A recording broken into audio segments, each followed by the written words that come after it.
और इस वक्त की बड़ी खबर, सातिर सीमा हैदर का दांव हो गया फेल। एटीएस ने किया भयानक पर्दाफाश। सीमा हैदर की उल्टी गिनती शुरू, जल्द ही पाकिस्तान भेजने की तैयारी में है पुलिस।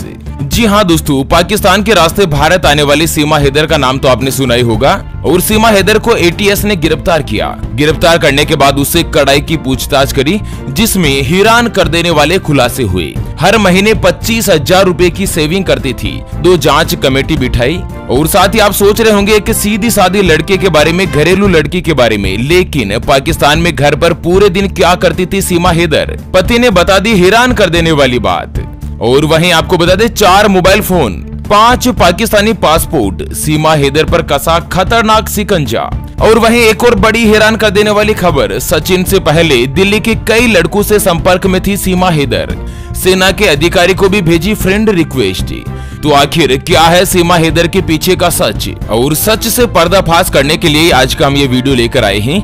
दोस्तों, वीडियो को पूरा लास्ट तक जरूर देखिए और हाँ, वीडियो को अपने मित्रों के साथ फेसबुक पर जरूर शेयर कर दीजिए, ताकि काम की जानकारी का जो अपडेट है ना, वो सभी लोगों को मिल सके। दोस्तों, आखिर सीमा हैदर प्रेम दीवानी है या पाकिस्तानी खुफिया जासूस, कहीं आईएसआई की एजेंट तो नहीं? आखिर सीमा हैदर ने क्यों तोड़ दी पाकिस्तान की सिम, मोबाइल को क्यों फोड़ दिया, मोबाइल से सारा डेटा क्यों डिलीट किया? इसके लिए जब सीमा हैदर और उसके प्रेमी सचिन से पूछताछ करी तो सीमा लगातार कुछ सवालों के जवाब देने से बचती रही। आखिर क्या है इस बात के पीछे का सच?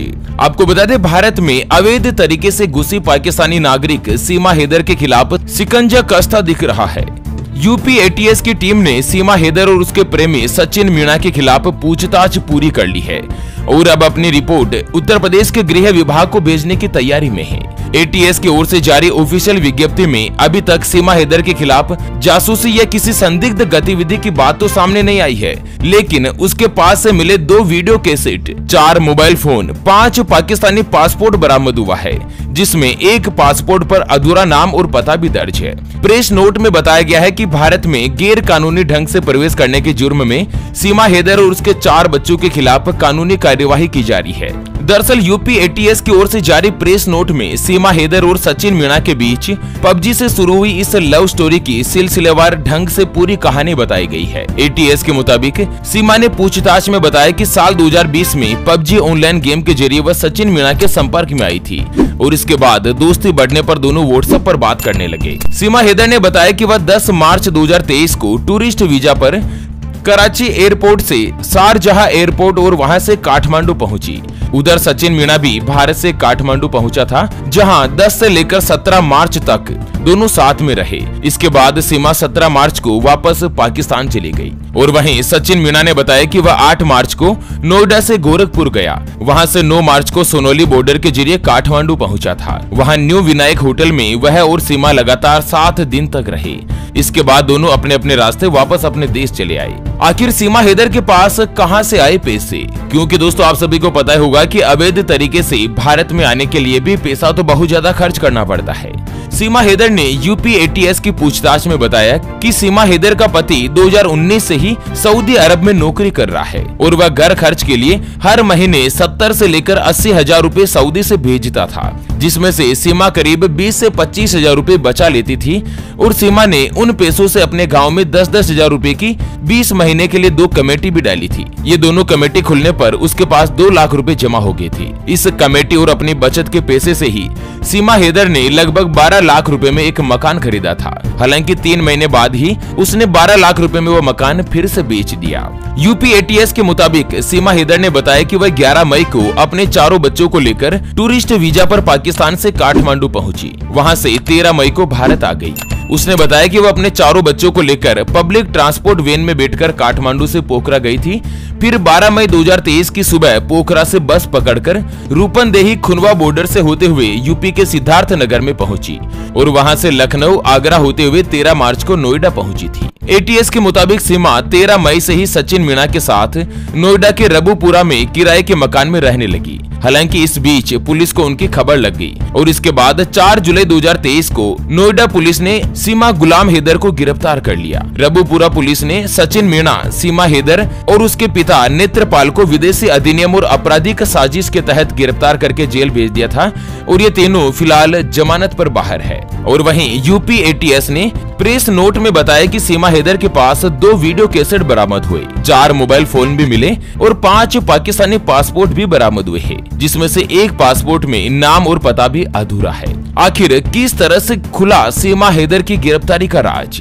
दोस्तों, सीमा हैदर चुपचाप तरीके से पाकिस्तान से भारत आ गई थी और सचिन के साथ किराए के मकान में रहने लगी। सीमा इस वक्त ग्रेटर नोएडा में अपने प्रेमी सचिन मीणा के घर पर रह रही थी।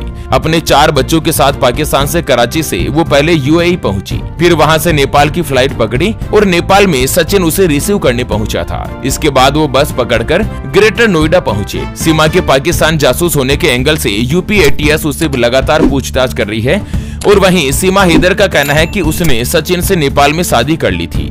वो भारत में आकर कोर्ट मैरिज करना चाहती थी, लेकिन वकील ने कागजात देखने के बाद कहा कि यह शादी संभव नहीं है और इसके बाद वकील ने ही पुलिस को सूचना दी थी, जिसके बाद मई में उसकी गिरफ्तारी हुई थी।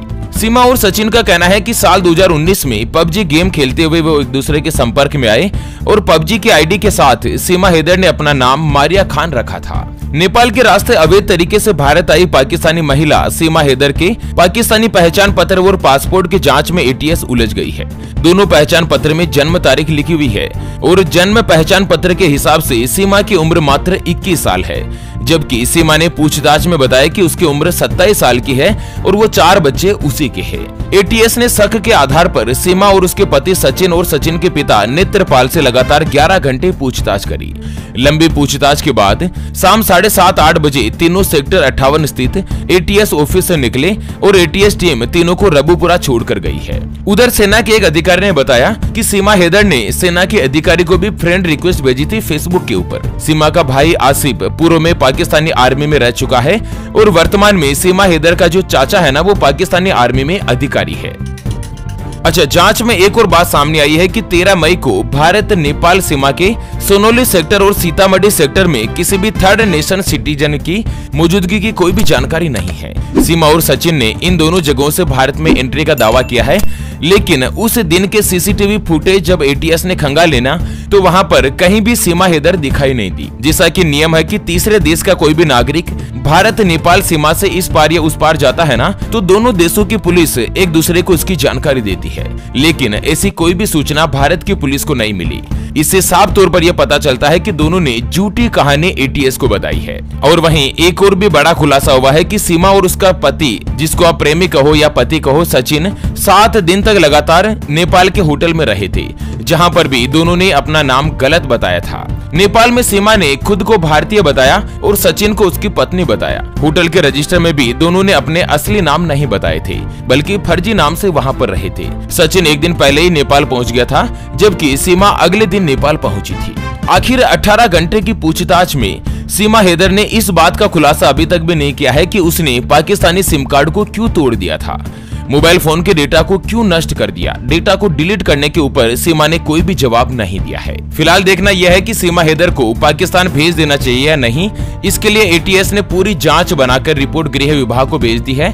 अब गृह विभाग ही दोनों देशों के बीच समझौता करके बातचीत में फैसला लेगा कि सीमा हैदर के साथ क्या करना चाहिए। वैसे इसके बारे में आपकी क्या राय है? क्या सीमा हैदर को प्रेम प्रसंग के मामले में भारत में रखना चाहिए या इसको पाकिस्तान भेज देना चाहिए? दोस्तों, आप अपनी राय और विचार हमें वीडियो के नीचे कमेंट बॉक्स में जरूर बताएगा। तो चलिए फिलहाल के लिए वीडियो में इतना ही। फिर से होंगे हाजिर एक और नई और काम की जानकारी के साथ। तब तक के लिए जय हिंद, जय भारत, वंदे मातरम।